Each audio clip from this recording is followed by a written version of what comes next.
Praise lord. దేవునికి మహిమ కలుగును గాక. మీ అందరికీ వందనాలండి. నా వీడియో చూస్తున్న ప్రేక్షకులందరికీ దేని ప్రేమ దేని కృప నిత్యం నిరంతరం ఉండును గాక. మరొక వాగ్దానంతో ముందుకు వస్తున్నానండి. చక్కని అందమైన వాగ్దానం. ఆయన మందిరంలోకి మనం వెళ్ళేటప్పుడు నీ ప్రవర్తన జాగ్రత్త అని దేవుడు చూటుగా మాట్లాడుతున్నారండి. ఆ వాక్యం ఎందులో ఉన్నదో మనం కొద్ది మాటలు దేవుని మాటలు జ్ఞాపకం చేసుకుందాం. అంతకుముందు తండ్రిని దేవుని సాయం మనం అడుగుదాం. చిన్న ప్రార్థన. మహాపరిశుద్ధుడా, ప్రేమగల తండ్రి, కృపగల దేవ, సర్వోన్నతుడా, స్తోత్రం స్తోత్రం స్తోత్రం. వందనాలు అయ్యా, వందనాలు తండ్రి. నీకే స్తుతులు స్తోత్రం ప్రభు. ఇదిగో ప్రభు, నీ ప్రేమగల మాటలు జ్ఞాపం చేసుకున్నట్టుకు మరొక అవకాశం ఇచ్చినందుకు స్తోత్రం అయ్యా తండ్రి. నాయన మాలో ఏమైనా పొరపాట్లు ఏమంటే క్షమించండి ప్రభు. ఎవరన్నా దోషిస్తే క్షమించండి తండ్రి. ఎవరన్నా విమర్శిస్తే కనుక క్షమించండి అయ్యా. ఈ వాగ్దానం ద్వారా ప్రతి ఒక్క బిడ్డ రక్షించబడాలి. ఈ వాచ్యమంటే ప్రతి ఒక్క బిడ్డ మెలుకు పడాలి. ఈ వాక్యం ద్వారా ప్రతి ఒక్క బిడ్డ నడుచుకుని కృపణ దయచేతండి నాయన. ఇగో ప్రభు, నీ మాటలను బట్టి ప్రతి ఒక్క బిడ్డ రక్షించబడే కృపణ కూడా దయచేతండి. ఈ వాక్యం ద్వారా అనేక మంది బిడ్డలు రక్షించబడ్డకు కృపణ దయచేసి నీకే మహిమ ఘనత స్తుతులు స్తోత్రం చెల్లించుకున్నాను తండ్రి. ఆమె ఆమె ఆమె. ప్రజలాడండి. దేనికి మహిమ కలుగును గాక. దేవుడు పలుకుతున్న మాట ప్రసంగి గ్రంథం 5వ అధ్యాయం 1వ వచనం. ప్రసంగి గ్రంథం 5వ అధ్యాయం 1వ వచనం. చాలా అద్భుతమైన మాట అనే మాట. నీవు దేవుని మందిరంలోనికి పోయినప్పుడు నీ ప్రవర్తన జాగ్రత్తగా చూచుకునము. బుద్ధిహీనులాగా అర్పించినట్లు బలి అర్పించట కంటేనే సమీపించే ఆలకించుట శ్రేష్టము. వారు తెలియకయు దుర్మార్గపు పనులు చేయుచుందురు. Praise the lord. చూసారండి, తండ్రి దేవుడు మనతో ఎంత షూట్గా మాట్లాడుతున్నాడు మాట. నా మందిరంలోకి నువ్వు అడుగు పెట్టినప్పుడు నీ ప్రవర్తన జాగ్రత్తగా చూచుకున్నామని దేవుడు స్పష్టంగా చెప్తున్నాడండి. ఆ ప్రవర్తన అంటే ఏంటి? ఆ ప్రవర్తన మనలో భయంకరమైన వేషధార ప్రవర్తనలు ఉన్నాయా లేవా? మనలో భయంకరమైన తలంపులు, చెడు కోరికలు, చెడు ఆలోచనలు అవి పట్టుకుని కూడా మనం మందిరంలోకి వెళ్ళి అడుగు పెడుతున్నాం. ఆయన చన్నిలో మనం ఒక గంటైనా మనం చూపించలేకపోతున్నాం. ఇంతకు చూపించలేకపోతామంటే నా మందిరంలోకి వచ్చినప్పుడు నీ ప్రవర్తన జాగ్రత్తగా చూసుకోమని దేవుడు స్పష్టంగా చెప్తున్నాడండి. దేవునికి మహిమ కలుగును గాక.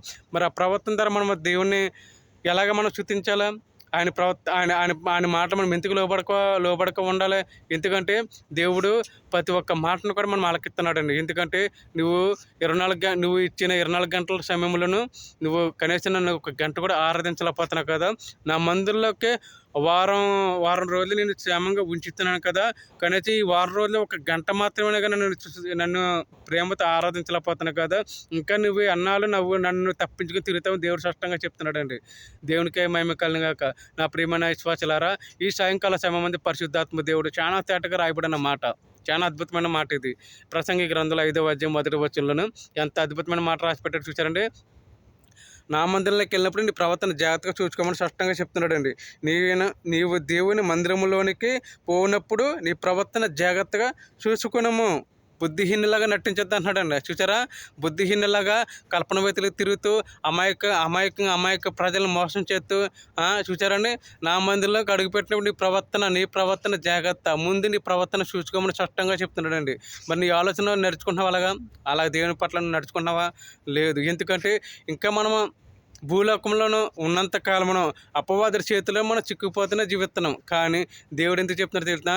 నా మందిరంలో వచ్చినప్పుడు ఈ పాపంను విడిచిపెట్టడం కోసం నేను నీ పాపంలను క్షమిస్తాను, కానీ ఇక మీదటనే నువ్వు చేయవద్దు.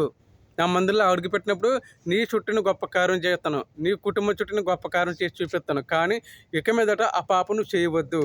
నీ ప్రవర్తన జాగ్రత్తగా చూసుకొని నీ ప్రవర్తన మార్చుకో అని దేవుడు స్పష్టంగా చెప్తున్నాడండి. దేనికై మహిమ కలుగును గాక. నా ప్రియమైన దేవుని సంగమా, చూశారండి ఎంత అద్భుతమైన మాట మన కోసం సిద్ధపరచాడండి. ఎంత అద్భుతమైన మాట అండి ఇది.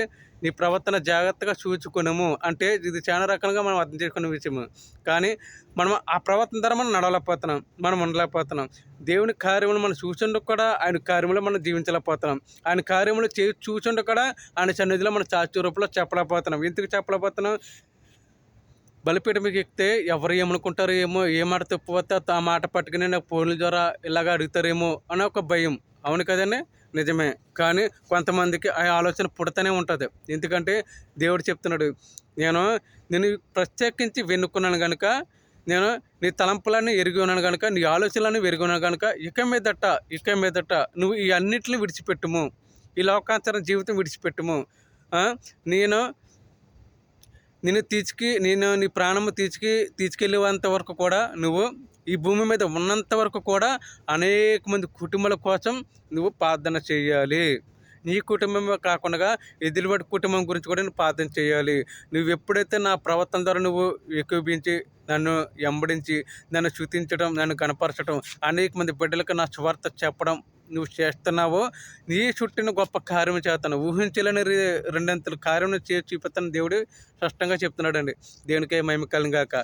అదే ఒక మాట ప్రసంగి గ్రంథంలోను 7వ అధ్యాయము 17వ వచనం.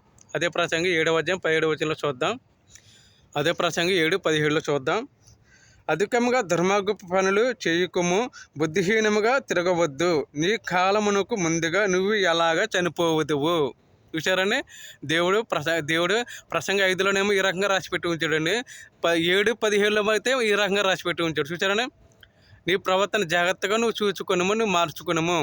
నీ కాలము వచ్చినప్పుడు నువ్వు ఎలాగా నా కార్యములు చూడగా చనిపోవదువు. ఇంకా నేను బలపరుతాను, ఇంకా నేను స్వచ్ఛత కలిగజేస్తాను, ఇంకా నేను రక్షించబడేలా చేస్తాను, ఇంకా అనేక మంది విధములుగా నా కార్యములు నీ చుట్టే చేసేలాగా చేస్తాను. కానీ నీ ప్రవర్తన జాగ్రత్తగా చూచుకునము, నీ ఆలోచనలు, నీ తలంపులు, నీ చెడు కార్యములు, నీ లోకాంతర జీవితం విడిచిపెట్టుము. ఇక మీదటైనా ఆ లోకాంతర జీవితం విడిచిపెట్టి నా రాజ్యంలో చేరేంత వరకు కూడా, నువ్వు భూమి మీద ఉన్నంత వరకు కూడా ఒక ఆత్మనైనా రక్షించబడేలాగా నువ్వు ప్రార్థనలో ఏకోపించు. ఎవరు ఏమనుకున్నా సరే, పక్కవాడు ఏమనుకున్నాడని నువ్వు చూడవద్దు. పక్కవాడి పట్ల కూడా వాడు ఏమనుకుంటున్నారో, వాళ్ళు ఏమన్నా బాధపడతారేమో, వాళ్ళు ఏమన్నా అంటారేమో అని కూడా నీలో మనసులోనే రాకూడదంటండి. దేవుడు చెప్తున్నమాట, నీ సర్వశుచికత దేవుడు లోకంలో ఉన్నాడని బహిరంగంగా సువార్త ప్రకటించాలంటండి. చాలా బహిరంగంగా. సువార్త చాలా కష్టమైనది కనుక నా సువార్త అంత భారమైన నువ్వు సువార్త చెప్పాలని దేవుడు చెప్తున్నాడండి. ప్రియమైన దేవుని సంగమా, చూసారండి ఎంత అద్భుతమైన మాటను, ఎంత గొప్ప అద్భుతమైన మాట రాసిపెట్టి ఉంచాడను. తండ్రి అయిన దేవుడు మన కోసం ఈ అద్భుతమైన వాగ్దానం మన కోసం సిద్ధపరిచాడని. అధికంగా దుర్మార్గం పనులు విడిచిపెట్టమని చెప్తున్నాడండి. ఎందుకంటే నువ్వు చేసేది ప్రతి దుర్మార్గం పని నేను చూస్తున్నాను. నువ్వు వేషధారులుగా నటించుకున్నట్లు, అనేక మంది ప్రజల పట్ల నువ్వు వేషధారులుగా నటించుకున్నట్లు, వాళ్ళ ముందట నువ్వు తప్పించుకుని తిరిగినా కానీ నా ముందట నువ్వు తప్పించుకుని తిరగలేవు కదా. ఎందుకంటే నా సమస్తం ఎరుగున్న దేవుడిని, నా కళ్ళు కప్పెట్టి నువ్వు పాపం చేస్తూ ఎలా తప్పించుకుని తిరుగుతావు. అందుకే నేను ఆకాశాన్ని పెంచెత్తాను కనుక ఇక మీదట ఆ లోకాంతరమైన జీవితాలు, పాప పనులు విడిచిపెట్టుము. నా రాజ్యంలో చేరేంత వరకు కూడా నువ్వు నమ్మకంగా ఉండు. ఒకరికి నువ్వు సాయం చేయాలన్నా కానీ, ఒకరి పట్ల నువ్వు ఏదన్నా పెట్టాలన్నా కానీ ఒక మనస్ఫూర్తిగా ప్రేమపూర్వకంగా పెట్టాలని నేను మనవి చేసుకుంటున్నానని దేవుడు చెప్తున్నాడు. ఎందుకంటే దేవుడు మనలో ఉండి కూడా అనేకమైన కార్యములు చేసి చూపిస్తానంటున్నాడండి. ఎందుకంటే ఆ కార్యములు చేసి చూడాలంటే నీలో మార్పు అనేది రావాలి, నీలో తలంపు అనేది రావాలి, నీలో ఆలోచన అనేది రావాలి.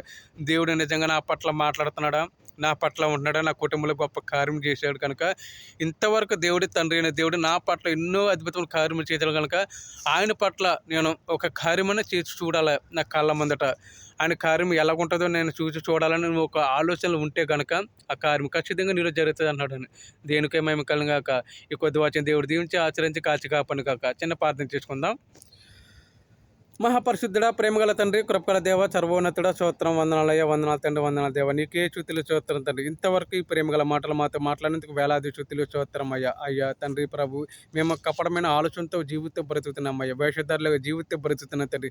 ఇంకా పాపమైన లోకంలో జీవితం బ్రతుకుతున్నాం తండ్రి. ఇదిగో ప్రభు, ఈ వాగ్దానం పట్టి నడుచుకుని కృపణ మాకు దయచేది తండ్రి. నా మందిరంలోకి వెళ్ళేటప్పుడు నీ ప్రవర్తన జాగ్రత్తగా చూసుకోమన్నావు తండ్రి. అవును ప్రభు, నా పాపములన్నింటిని విడిచిపెట్టడానికి ఈ మందిరంలో అడుగు పెడుతుండగా ప్రభు గొప్ప కార్యం జరిగింది తండ్రి. యేసయ్యా స్తోత్రం తండ్రి, స్తోత్రం ప్రభు. అడిగితే ఏదైనా ఇస్తానని వాగ్దానం చేసిన గొప్ప దేవుడా, ఈ లోకంలో ఉన్నంతకాలం నీ చాచిగా జీవించే కృపను మాకు దయచేతండి. ఒక ఆత్మనైనా నీ మందిలోకి తీసుకురావడానికి కృపను దయచేతండి. యేసయ్యా స్తోత్రం తండ్రి. ఇదిగో ప్రభు, ఈ గ్రూపులో, ఈ లైవ్లో ఎంతమంది అయితే నా మాటలు వింటున్నారు తండ్రి ప్రభు, ఈ మాటల ద్వారా అనేక మంది బిడ్డలు రక్షించబడ్డకు కృపను దయచేతండి. యేసయ్యా స్తోత్రం, స్తోత్రం, స్తోత్రం తండ్రి. అనేక మంది కుటుంబాలు రక్షణ లేక కృంగిపోతే జీవితం బ్రతుకుతున్నారయ్యా తండ్రి. నాయన ప్రతి ఒక్క బిడ్డ రక్షించబడాలి, ప్రతి ఒక్క బిడ్డ రక్షించబడాలి తండ్రి, ప్రతి ఒక్క దేశం రక్షించబడాలి దేవా. యేసయ్యా స్తోత్రం, స్తోత్రం తండ్రి. నీ మహిమ ధర, నీ కృప ధర, నీ వెలుగు ధర, నీ రక్షణ ధర బలపరిచే గొప్ప శక్తిని కూడా దయచేతండి. యేసయ్యా స్తోత్రం తండ్రి. ఇదిగో ప్రభు, ఈ క్షణం ప్రయాణమై బయలుదేరి వెళ్తున్న ప్రతి ఒక్క కుటుంబం, ప్రతి ఒక్క బిడ్డ రాకపోకలందు కాచి కాపాడే కృపను దయచేతండి. ఇంకా ఎంతమంది అయితే ప్రయాణాలను బయలుదేరి వెళ్ళలేక ఇబ్బందులు, ఇరుకులు నాన్న తండ్రి నేను ఇరుకు ఉన్నారు ప్రభు, నీ ప్రేమ ధర, కృప ధర సమస్తం ఇరుగున్న దేవుడు కనుక ప్రతి ఒక్క ద్వారాలు తెరువు చేసే కృపను దయచేతండి. ఐసీలో హాస్పిటల్ సీరియస్ కండిషన్లో ప్రతి ఒక్క రోగం నుంచి ఇప్పుడు ఈ జన్మ శాశ్వత కలిగి కృపణ దయచేతండి. ఏసయ్య స్తోత్రం తండ్రి. నీ మహిమ ధర, నీ వెలుగు ధర, నీ కృప ధర ప్రతి ఒక్క బిడ్డ ఆయన ఈ లోకంలో ఉన్నంతకాలం నీ సాక్షిగా వాడబడే కృపణ దయచేతండి. ఏసయ్య స్తోత్రం. నీకే ఘనత, నీకే మహిమ, నీకే వేలాది స్తుతులు స్తోత్రం చెల్లించుకుంటూ మా ప్రియ పరలోకపు నందురాడని యేసుక్రీస్తునామమున బతిమాలుకొని ప్రార్థించి వేడుకుంటున్నాను తండ్రి. ఆమె ప్రైజ్ లార్డ్ అండి. ప్రేమతో మీ అందరికి గుడ్ నైట్.